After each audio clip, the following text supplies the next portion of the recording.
For some reason, I wasn't scared and I wasn't upset. I was just sort of, well, there it is. I was always afraid that someday I would hear those words, and here they are, and it wasn't as frightening as I thought.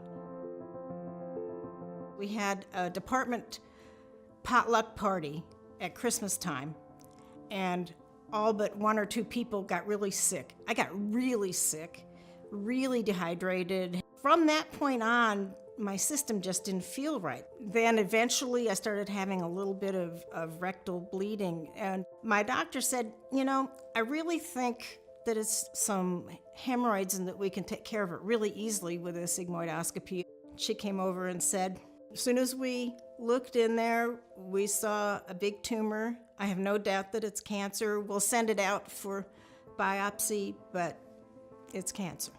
They started with radiation therapy with a chemo assist. So I was taking an oral chemo drug along with the radiation. The level of pain that I was in after the radiation was truly, truly excruciating.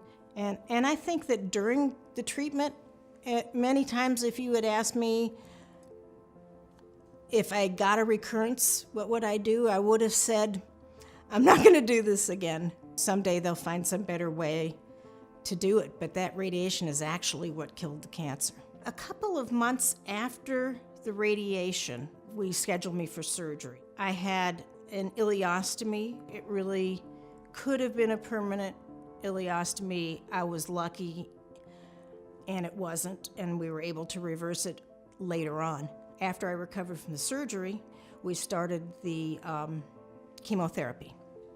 And I had 6 to 8 months of chemotherapy. It was the typical scenario where you have 1 week where you get the chemotherapy and then a week to recover and then a week on the chemo. After a rest period to recover, we got rid of the temporary ileostomy. And I thought, silly me, that I'll have the surgery and in a couple of weeks I'll be back at work. What I didn't know is that it's a little bit like after the radiation and things really hurt for a couple of months. For me, it took about 8 months after that final surgery. One day I just woke up and felt great.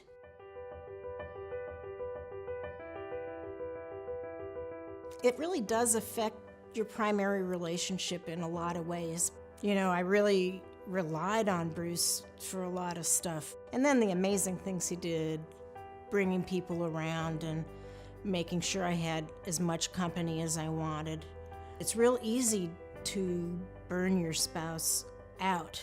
It's something that you have to be careful of, that they're not the only person you talk to, they're not the only person you let do things for you.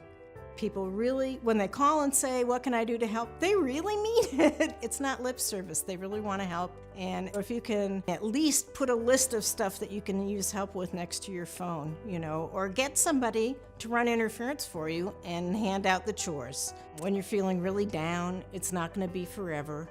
If you need to lock yourself in the room and cry, do it. If you're someone who needs to talk it out with somebody, do it. If a funny movie takes your mind away, do that. Do all of the above. Know that it's a long haul and that there are going to be down moments, there are going to be up moments. It's just a roller coaster. But then one day it's over and you look back on it and you say, got through it. I'm going to be okay.